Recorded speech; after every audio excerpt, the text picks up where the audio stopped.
Bienvenue à tous à cette nouvelle vidéo qui porte sur l'une des notions de base de la cristallographie et bien précisément la description d'une structure cubique centrée.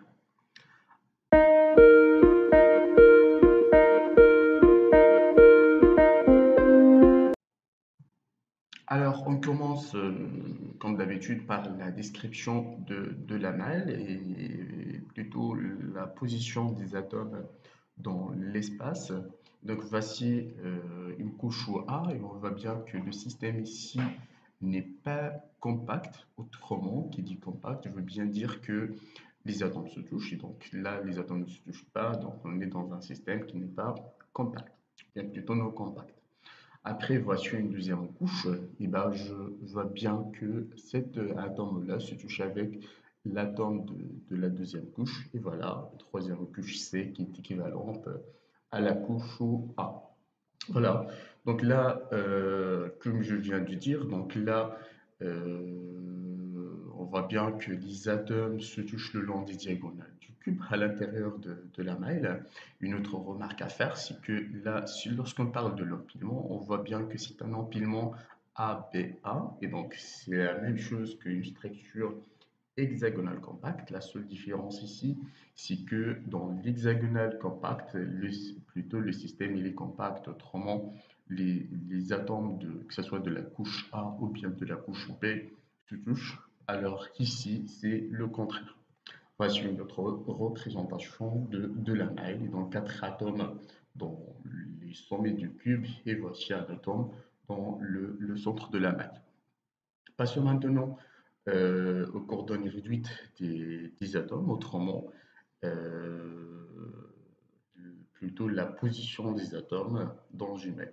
Donc, voilà, on met un repère, donc comme d'habitude, on a le choix de mettre le repère dans n'importe point du sommet. Donc, je peux bien le mettre ici même dans les autres. Après là, comme d'habitude, voilà. Donc pour les coordonnées réduites, je vois bien ici que les coordonnées réduites des sommets, ce sont 0, 0, 0. Autrement, là, j'ai une coordonnée réduite 0, 0, 0. Alors que là, si je pars vers les coordonnées cartésiennes, bah, je suis dans 0, 1, 0.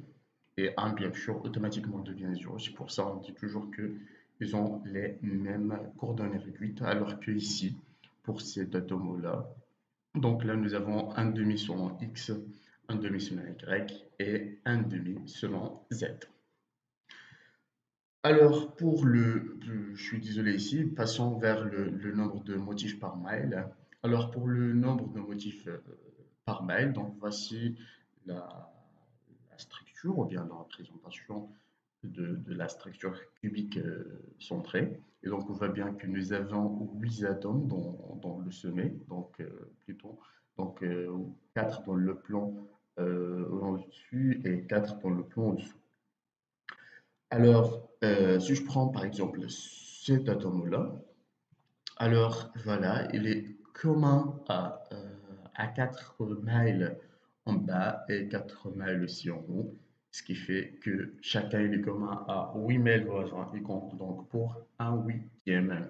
Alors, pour plutôt l'atome qui se trouve en milieu, ou plutôt au centre du cube A, il est propre à la mile, et donc il est commun à une seule mile, plutôt, voilà.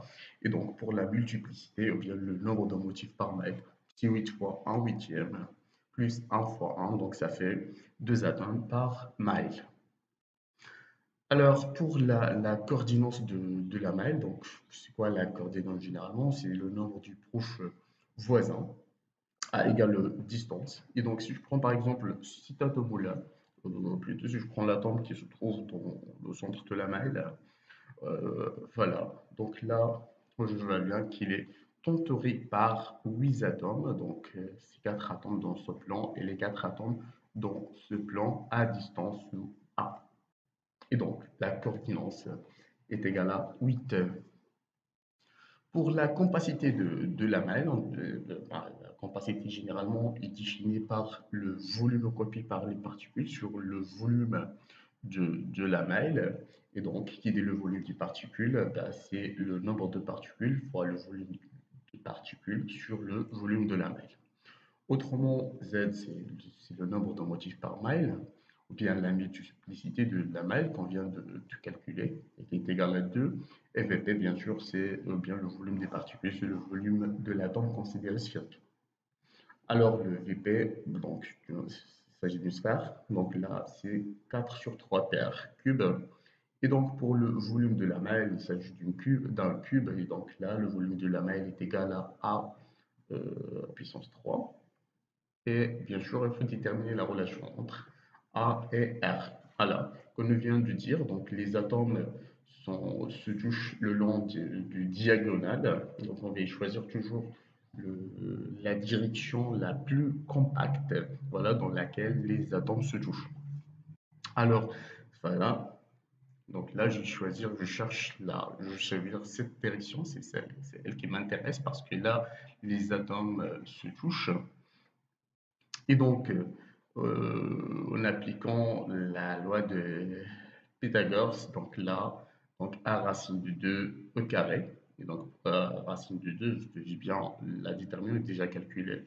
Pourquoi le A racine de 2 au carré plus A carré est égal à 4R. Donc là, je vois bien que j'ai 2 R ici, donc le rayon, donc c'est le diamètre, 2 R, et j'ai un rayon le rayon de cet atome-là et le rayon de cet atome. Et pour là, je peux bien déterminer en appliquant la même loi, c'est la loi de Pythagore. Donc, si je peux bien déterminer cette distance-là, bah, automatiquement, c'est a carré plus a carré est égal à cette distance et vous allez trouver qui est égal à a racine de 2. OK? Alors, voilà, donc on trouve que r est égal à a racine de 3 sur 4. Et donc, si je remplace dans la formule finale, ben, je trouve bien que la capacité de la maille, c'est P racine de 3 sur 8. Et donc, si P est égal à 0,68, je vois bien ici que la capacité de la maille est inférieure plutôt du structure cubique centrée est inférieure à la capacité de la maille cubique à façon près et même de l'hexagonale compact. Passons maintenant au site interstitiel dans les structures cubiques centrées. Et donc là, je vais faire un petit rappel comme d'habitude. Alors pour les sites tétraédriques, il est localisé au centre d'un tétraèdre, donc soit trois atomes dans l'espace et plutôt un atome sommet du tétraèdre. Alors pour les sites octa, donc soit six atomes dans l'espace et un atome en bas et un atome en haut. Alors que le son tétraédrique, c'est au milieu de six atomes. Alors, voici la structure cubique centrée. Et donc là, c'est la même chose ici. Je vois bien, c'est la même chose. Là, juste une représentation dans l'espace. Et là, une représentation presque 2D. Voilà, donc si je prends cet atome-là, donc l'atome sur le centre de la maille voisin, donc soit cet atome-là, et donc là j'aurai un site automatiquement octa. Pourquoi? Parce que là j'ai quatre atomes dans l'espace, un atome en haut et un atome en bas, ce qui fait que le centre de ces quatre atomes ici et plutôt il s'agit d'un site octaédrique. Voilà. Et donc, ce qui fait, donc j'ai chaque centre de la maille, dans chaque centre de la maille, il y en a un site octa. Je fais la même chose pour question de symétrie. Alors, là, si je prends la même structure, et donc je vois bien, si je prends par exemple la maille voisin, voici les quatre mailles voisins. Je vois bien si je prends ce plan-là, donc ce sont les centres de chaque maille. Voilà, ça fait un plan A4 à 4 atomes. Et donc là, je vois bien un atome, donc le sommet de la maille, les deux sommets. Donc ça fait un site octaédrique ici, en ces deux positions. Voilà. Donc ce sont les milieux des aires. Donc toujours par question de symétrie, bah, là, il y en a des sites octaédriques dans l'ensemble des sites, plutôt dans l'ensemble des centres plutôt des aires, ou plutôt en milieu des aires. Voilà. Pour les plutôt, donc je vois bien ici que j'ai les 6 sites donc dans les centres d'IFAS. Donc là, je vais calculer le nombre de motifs, ou plutôt le nombre de sites octaédriques par mile.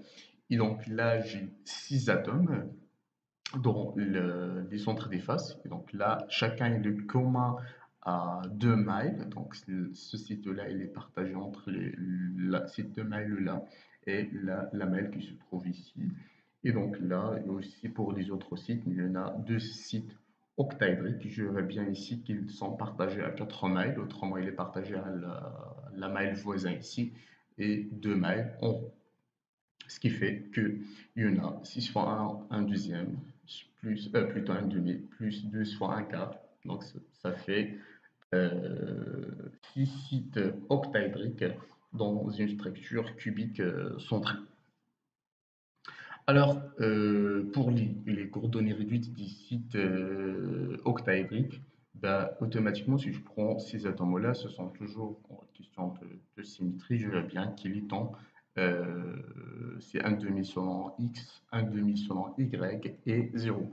Pour ces atomes-là, je vois bien qu'ils se trouvent en un demi 0, un demi. Donc là, cet atome-là, c'est un demi, un demi, et un devient bien sûr 0. Alors pour 6 atomes-là, les deux, donc c'est 0, 1 demi, 1 demi. Et pour 6 atomes, les 4 ils ont les mêmes coordonnées réduites. Donc automatiquement, c'est 1 demi, 0, 0. Alors pour les autres, si c'est 0, 1 demi, 0. Voilà, pour ça, c'est 0, 0, 1 demi.